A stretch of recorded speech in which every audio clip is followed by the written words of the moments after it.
'దండోర' మూవీలో శివాజీ ఎవరైతే అనుచిత వ్యాఖ్యలు చేశారో దానిపైన సోషల్ మీడియాలో కూడా చాలా వైరల్‌గా మారుతుంది. ఆ మాటలు ఏవైతే యూజ్ చేశారో వాటిపైన కూడా శివాజీ క్షమాపణ చెప్పిన తర్వాత కూడా దీన్ని సీరియస్‌గా తీసుకున్నటువంటి తెలంగాణ మహిళా కమిషన్ ఎవరైతే ఉన్నారో ఈరోజు హాజరు కావాలంటూ కూడా నోటీసులు జారీ చేశారు. అయితే ఆ తరుణంలోనే శివాజీ ఈరోజు మహిళా కమిషన్ ముందుట విచారణకు హాజరు కాబోతున్నారు. అయితే ఇప్పటివరకు కూడా మనం చూసాము ఏదైతే శివాజీ చేసినటువంటి వ్యాఖ్యలు ఉన్నాయో అవి చీర కట్టు పైన కావచ్చు, అది సాంప్రదాయం పైన కావచ్చు.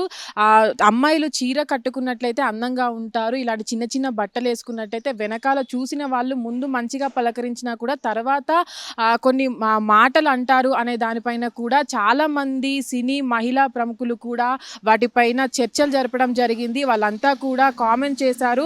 ఇలా మహిళల పైన అనుచిత వ్యాఖ్యలు చేయడం, అలాంటి మాటలు మాట్లాడడం చాలా తప్పంటూ కూడా వాళ్ళు రియాక్ట్ అవ్వడం జరిగింది. దీంట్లో ముఖ్యంగా చిన్మయి కావచ్చు, అనసూయ కావచ్చు, అటు చాలామంది హీరోయిన్స్ కూడా రియాక్ట్ అవ్వడం జరిగింది. కొంతమంది సినిమాలో యాక్టర్స్ హీరోయిన్స్ ఎవరైతే ఉంటారో వాళ్ళంతా కూడా ఈ శివాజీ మాట అంటే చెప్పే ఉద్దేశం మంచిదైనప్పటికీ కూడా తను మాట్లాడినటువంటి 2 వర్డ్స్ ఏవైతే ఉన్నాయో అవి చాలా తప్పంటూ కూడా దానిపైన మేము కఠిన చర్యలు తీసుకుంటామని కూడా అక్కడ వాళ్ళంతా రియాక్ట్ అవ్వడం జరిగింది. దీనిపైన అనసూయ కావచ్చు, అటు చిన్మయి కావచ్చు, వీళ్ళంతా కూడా మహిళా కమిషన్కి ఎవరైతే ఉన్నారో వాళ్ళకైతే అక్కడ ఉన్నటువంటి వారికి కంప్లైంట్ ఇవ్వడం జరిగింది. వాళ్ళు కూడా హాజరు కావాలంటూ కూడా శివాజీకి నోటీసులు జారీ చేసిన నేపథ్యంలోనే ఈరోజు విచారణ జరగబోతుంది. అయితే ఇప్పటి వరకు కూడా ఒక వారం రోజుల పాటు కూడా ఇదంతా సోషల్ మీడియాలో చాలా చర్చగా మారుతుంది. చాలామంది కూడా అటు శివాజీ చెప్పినట్టు మాటలు కూడా చాలా తప్పంటూ ఇప్పటికే చెప్పడం కూడా జరిగింది. దానిపైన కూడా శివాజీ క్షమాపణ చెప్పినప్పటికీ కూడా మహిళా కమిషన్ ఇది ప్రాసెస్గా జరుగుతుంది కాబట్టి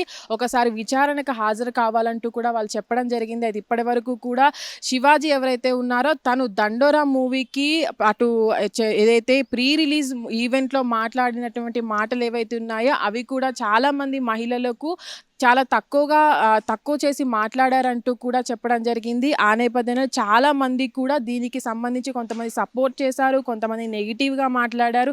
మన పూర్వ సంప్రదాయమైనటువంటి భారతీయ సంస్కృతిని ముందుకు తీసుకెళ్లే విధంగా మహిళలు ఉండాలని కూడా శివాజీ చెప్పారు. దాని పట్ల కూడా చాలామంది ఇలా ట్రోల్ చేయడం తప్పంటూ కూడా కొంతమంది శివాజీకి సపోర్ట్ చేసిన నేపథ్యంలో ఈ చర్చ అనేది వారం రోజుల పాటు కొనసాగుతూనే ఉంది. అయితే ఈ సందర్భంగా ఈరోజు ఈ చర్చకి ముగింపు పడుతుందా లేదా అనేది చూడాలి. ఈరోజు మహిళా కమిషన్ విచారణలో అసలు శివాజీ ఏం చెప్పబోతున్నారు, మహిళలందరికీ పట్ల చేసినటువంటి వ్యాఖ్యలు తప్పని ఒప్పుకుంటారా, తను ఏదైతే సోషల్ మీడియాలో అది చాలా చర్చగా మారిన తర్వాత కూడా శివాజీ క్షమాపణ చెప్పడం జరిగింది. కానీ ఏదైతే 2 మాటలు వాడారో అన్పార్లమెంటరీ ఆ మాటలు వాడారో ఆ వాటికి మాత్రమే క్షమాపణ చెప్పడం జరిగింది. తను చెప్పినట్టు ఉద్దేశం ఏదైతే ఉందో అది నేను మంచి ఉద్దేశంతోనే చెప్పానని, ఆ పదాలు మాట్లాడడమే నా తప్పైందని కూడా చెప్పడం జరిగింది.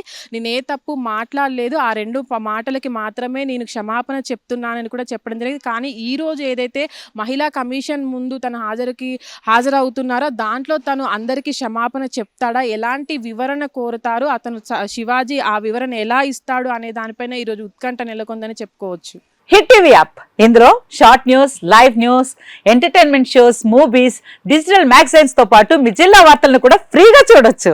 ఇంకెందుకు ఆలస్యం, వెంటనే హిట్ టీవీ యాప్ ని డౌన్లోడ్ చేసుకుని ఫ్రీగా ఎంటర్టైన్మెంట్ పొందండి. Hit TV app. Hit TV app. Please download hit TV app. Hit TV app ని ఫ్రీగా డౌన్లోడ్ చేసుకుని ఎంజాయ్ చేయండి. మీకు నచ్చిన ఎంటర్టైన్మెంట్ కోసం హిట్ టీవీ యాప్ ని ఫ్రీగా డౌన్లోడ్ చేసుకుని ఎంజాయ్ చేయండి. హిట్ టీవీ యాప్ ని డౌన్లోడ్ చేసుకుని ఆస్వాదించండి, ఆశీర్వదించండి. ఇంతమంది సెలబ్రిటీలు హిట్ టీవీ యాప్ ని డౌన్లోడ్ చేసుకోండి అని చెప్తున్నారంటే ఎంత మంచి యాప్ ఆలోచించండి. అమెరికా అమెరికాలో చదవాలనుకునే వాళ్ళకి విశ్వసనీయమైన పేరు మన శౌర్య కన్సల్టెన్సీ. UK లో 1 year masters, UK లో 1 year masters, 2 years work permit up to 5 years visa. Contact Saurya Consultancy. Contact 89851 89851.